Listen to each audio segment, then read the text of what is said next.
Strategic मामलात के हवाले से स्पेशली कंसिडरिंग कि भारत और पाकिस्तान के तनाज़े को हम लोगों ने बढ़ता हुआ देखा, हम लोगों ने आहिस्ता आहिस्ता भारत को एक डिस्टेबलाइजिंग फैक्टर बनते हुए देखा. Slowly and gradually we also saw that जिस तरीके से मामलात चीन और भारत के माबैन भी चलते रहे तो समझ ये आई कि शायद इस खित्ते का अमन और इस खित्ते का इस्तेहकाम भारत को पसंद ही नहीं है. इसी हवाले से बात करेंगे. जनरल नईम लोधी साहब हमारे साथ मौजूद हैं. जनरल खालिद नईम लोधी साहब is a very senior defence analyst. बहुत शुक्रिया जनरल साहब, आपने ज्वाइन किया. It's a pleasure having you. General साहब, 2020 एक ऐसा साल रहा जो कि कश्मीरियों के लिए बड़ा दर्द भरा और दर्दनाक साल रहा. एक ऐसा साल रहा जहां भारत ने पाकिस्तान के साथ भी, चीन के साथ भी, एंड इवन सो जो छोटे मुमालिक के साथ भारत की बना करती थी वो भी हमें बनती हुई नजर नहीं आई. क्या हम ये कह सकते हैं कि साल 2020 में भारत का एक फितने के तौर पर चेहरा बेनकाब हो गया? जान साहब, आपकी ऑडियो मुझे नहीं आ रही. मैं एक दफ़ा दोबारा कोशिश करती हूँ कि आपसे कनेक्ट किया जाए. लेकिन साल 2020 के अंदर हम लोगों ने अच्छे खासे ऐसे इक़दाम देखे जिसके अंदर पाकिस्तान को मलाइन करने के हवाले से भी एक EU डिसइंफो लैब की तरफ से बड़े वाज़े तौर पर मामला सामने आ गए. 750 के करीब फेक मीडिया आउटलेट्स. जान साहब, आप अपना जवाब दे रहे थे, प्लीज़ कंटिन्यू. जी, मैं ये कह रहा था कि अगर भारत का देखा जाए कि बैरूनी तौर पर अगर देखें तो चीन के साथ जो कुछ हुआ उसकी तफसील में जाने की जरूरत नहीं. पाकिस्तान की एयरफोर्स ने जो किया उसकी तफसील में जाने की जरूरत नहीं.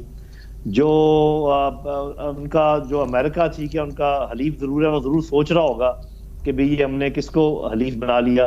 फिर जो उसका एक्सपोजर हुआ इंटरनेशनल लेवल के ऊपर, चाहे वो हमारा फोल्डर था जो हमने बनाया या जो अभी EU डिसइंफॉर्मेशन लैब का आया, उसके अलावा उनके माइनॉरिटीज के साथ जो उनके ऊपर जो जितने इंटरनेशनल फोरम थे उन पर जो बातचीत हुई, तो मेरा ख्याल बैरूनी तौर पे भी बहुत सबकी हुई उनको, और कुछ उनकी सक्सेसेस भी हैं जिनका भी मैं जिक्र कर रहे. तो अंदरूनी तौर पे ये है कि आप देखिए कि सिटीजन एक्ट के बाद और फिर अभी यहाँ तक पहुंचे हुए हैं फार्मर्स तक का, उनसे ठीक है कश्मीरियों पे बहुत जुल्म ढाए जा रहे हैं और कश्मीरियों के लिए साल बहुत भारी था और भारी है, अभी भी गुजर रहा है जो वक्त. लेकिन इनका ये ख्याल था कि हफ्ते 2 हफ्ते में उनको काबू कर लेंगे, वो उनसे हो नहीं सका. तो वो भी अंदरूनी तौर पे उनके लिए एक बहुत बड़ी सुबकी का वो है.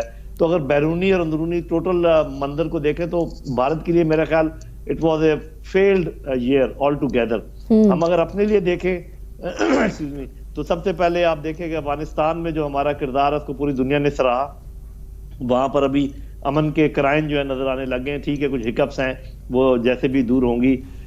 उसके बाद भारत जब टाइट कॉर्नर में गया तो हमारे लिए बड़ी अपॉर्चुनिटीज पैदा हुई चीन की तरफ से भी और बाकी अपने हिसाब किताब. ये मैं जरूर कहूंगा कि अल्लाह मियां ने हमें अपॉर्चुनिटीज बहुत दी हैं, लेकिन शायद हम उनको सही लिवरेज नहीं कर पाए. इसको हम बाद में कभी डिस्कस कर सकते हैं. जो कोविड-19 था उसके ऊपर जिस तरीके से घबराए हुए थे हम, परेशान थे और होना भी चाहिए था. मेरा ख्याल अल्लाह ताला ने खास करम फरमाया. अच्छा जन साहब, आपने एक बड़ी इंपॉर्टेंट बात की है which has actually struck me कि बहुत सारी अपॉर्चुनिटीज बड़े नवाजी हैं अल्लाह ताला ने हमें, लेकिन हम लोग उसको इस्तेमाल नहीं कर सके. ये किन अपॉर्चुनिटीज की टू बी पर्टिकुलर आप बात कर रहे हैं स्ट्रेटेजिक इन डिफेंस? जी, 2 बड़ी अपॉर्चुनिटीज है. एक तो ये कि अमेरिका को हमारी जरूरत थी और वो उन्होंने हर तरह से हमें कहकर जो काम करवाया. हमारे अपने इंटरेस्ट में भी था अफगानिस्तान की पीस, लेकिन हम ये भी नहीं कर सके, अमेरिका से ये नहीं करवा सके कि FATF से हमें निकलवा दे. हम ये नहीं करवा सके कि वो अपने हलीफ हिंदुस्तान को कहे कि वो अपनी कम करे जो जुल्म सितम कश्मीरियों पर कर रहा है. हम अपने जो मसाइल हैं फाइनेंशियल मसाइल उसमें से नहीं निकल सके, तो हम one way service I would say इसमें लगे रहे. ये एक अपॉर्चुनिटी. दूसरी अपॉर्चुनिटी जो मेरे ख्याल में बहुत बड़ी थी वो ये थी कि भारत घिर गया था मुकम्मल तौर पे, अभी भी घिरा हुआ है. एक तरफ चीन, पीछे से हुर्रियत पसंद उनकी तहरीक, आगे इधर पाकिस्तान खड़ा हुआ है और हम सारा साल घबराते रहे कि जी वो फॉल्स फ्लैग ऑपरेशन करेगा और जो है ना यहाँ पर सर्जिकल स्ट्राइक करेगा, और बजाय इसके कि, और ये भारत ने ये टेक्निक इसलिए की मेरे ख्याल में ताकि हम ना कोई एक्शन कर दें, क्योंकि वो बहुत वीक पोजीशन में था, अभी भी है, और उसने हमें दबा रखा है कि जी पूरे LOC के ऊपर फायरिंग कर करके और फॉल्स फ्लैग का झांसा दे के, और हमने वो चीज बाय कर ली है and we are waiting for their false flag operation which will never happen. So मेरे ख्याल में اگر بھارت نے کچھ کرنا ہوا تو فال فلیگ کے بغیر کر سکتا ہے, اور وہ اس چیز کو پریونٹ کر رہا ہے کہ کہیں ہم نہ کچھ کر دیں, کیونکہ وہ بہت ویک پوزیشن میں ہے. Right, so basically Bharat at this point in time defensive پر ہے. اچھا جان صاحب, ایک تو ہم لوگوں نے 2020 میں نئے بلاکس فارم ہوتے ہوئے دیکھے, معاملہ اور کام تو بڑے پہلے سے چل رہا تھا, لیکن بڑے clearly Russia, China, Pakistan and of course Pakistan کے تھرو باقی سینٹرل ایشیا تک رسائی, ساؤتھ گرم پانیوں تک رسائی, یہ بلاک ہم بڑا کلیئرلی بنتے ہوئے دیکھ رہے تھے. لیکن 2020 میں امریکہ میں بھی انتخابات ہوئے, جو بائیڈن نئے پریزیڈنٹ کے طور پر سامنے آئیں گے. بٹ آپ کی نظر میں کیا پاکستان یہ بیلنسنگ ایکٹ کر پائے گا رشیا چائنا کے ساتھ بھی اور امریکہ کے ساتھ بھی؟ عموماً ہم ایک طرف ٹلٹ کیا کرتے ہیں.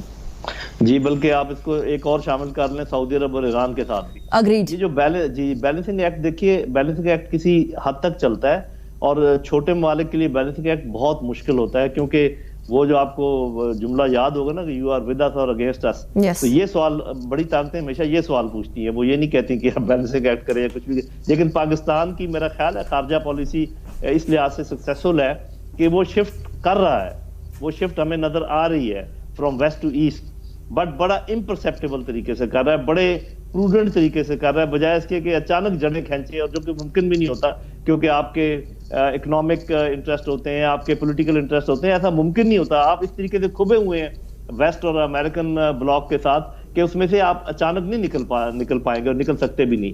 تو چائنا نے ایک آدھ دفعہ شاید تھوڑا سا اپریہنشن کا اظہار بھی کیا ہو, لیکن میرا خیال ہے کہ ایسا انشاءاللہ نہیں ہوگا اور ہم نکل جائیں گے اس میں.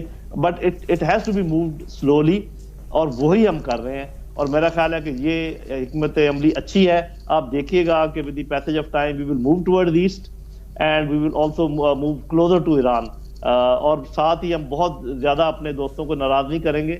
آہستہ آہستہ وہ بھی شاید سمجھ جائیں گے اور کچھ ٹائم لیتے ہوئے پیچھے جائیں گے, تاکہ اچانک کوئی ایسا ایکسیڈنٹ نہ ہو جائے. تو I think that is a good policy and we are on proper track, اور this will ultimately happen جس کا آپ ذکر کر رہے ہیں. رائٹ. اچھا جان صاحب, 2021 کے بارے میں آپ سے ایک سوال کرنا چاہ رہی ہوں, اور وہ یہ کہ 2021 آج جو سال 2020 آج کے دن ختم ہو رہا ہے, آج کے اسٹریٹجک معاملات کو, جیو اسٹریٹجک معاملات کو اور سیکیورٹی معاملات کو دیکھتے ہوئے اگر آپ اس کو ایکسٹراپولیٹ کریں تو 2021 پاکستان کے لیے کیا کیا چیلنجز لے کر آ رہا ہے؟ جی دیکھیے, بات یہ ہے کہ چیلنجز دو ہیں مین. ایک تو یہ ہے کہ افغانستان کہ افغانستان میں ہماری پالیسی کیسے آگے چلتی ہے, کیونکہ وہاں پر Afghan Taliban major stake holders ہیں, اور ہمارے ان کے ساتھ تعلقات اچھے رہے ہیں, اس لحاظ سے کہ we were in communication, not that we were helping them اور سم تھنگ, جیسے لوگ لگاتے ہیں الزام. اور جو اشرف غنی کی حکومت ہے اس نے ہمیں بہت دکھ پہنچائے ہیں, اور اس کی تفصیل میں جانے کی ضرورت نہیں. ان کا انڈیا کے ساتھ این ڈی ایس کا اور را کا تھا, لیکن ہم نے جو پالیسی اپنائی ہے کہ وی ہیو نو فیوریٹس, میرے خیال میں یہ پالیسی اتنی صائب نہیں ہے کہ جب آپ کو ایک انٹیٹی ہے جنہوں نے کچھ دکھ نہیں پہنچایا اور دوسری انٹیٹی نے بہت دکھ پہنچایا, تو how can you be seeing کہ جی وی ہیو نو فیوریٹس. اس کو ذرا دیکھنا پڑے گا. اور پھر دوسری بات یہ بھی ہے کہ امریکہ کی ٹون ہمیں نہیں آگے بجانی چاہیے. جیسے اس قسم کی بات کرنا کہ جی امریکہ کا جلدی نکل جانا اس خطے کے لیے مناسب نہیں ہے, جبکہ چین اور روس انتظار کر رہے ہیں کہ وہ جلدی یہاں سے نکلیں, اور افغان طالبان انتظار کر رہے ہیں جن کے ہم زیادہ قریب ہیں کہ وہ یہاں سے نکلیں. تو ہمیں دیکھنا چاہیے کہ ہمارے دوست اور دشمن کون ہے. یہ تو ہے افغانستان کے سلسلے میں. تو میرا خیال اگر پالیسی ہماری گو مگو کی حالت میں رہی تو ہمیں پریشانی ہوگی. ادروائز اگر ہم کلیئر ہو گئے تو ہماری ہم اچھا ہو جائے گا, افغانستان میں امن بھی ہو جائے گا, دوستی بھی ہو جائے گی, سب ہو جائے گا. کشمیر کے سلسلے میں I would only say again reiterate کہ India is in a very tight situation. تو اگر ہم نے اس کو ایکسپلوئٹ نہ کیا, اس کو ہم نے لیوریج نہ کیا, تو ہم یہ کہیں گنوا نہ بیٹھیں اس اپرچونٹی کو. تو میں یہ نہیں کہہ رہا کہ کھلی جنگ کر لیں, اور بڑے طریقے ہوتے ہیں لیوریج کرنے کے. تو ہماری لیڈرشپ کو چاہیے کہ کسی کا لحاظ کیے بغیر گڈ بوائز بننے کی ضرورت نہیں ہے, جو آپ کو کرنا ہے اپنے انٹرسٹ کے لیے کیجیے.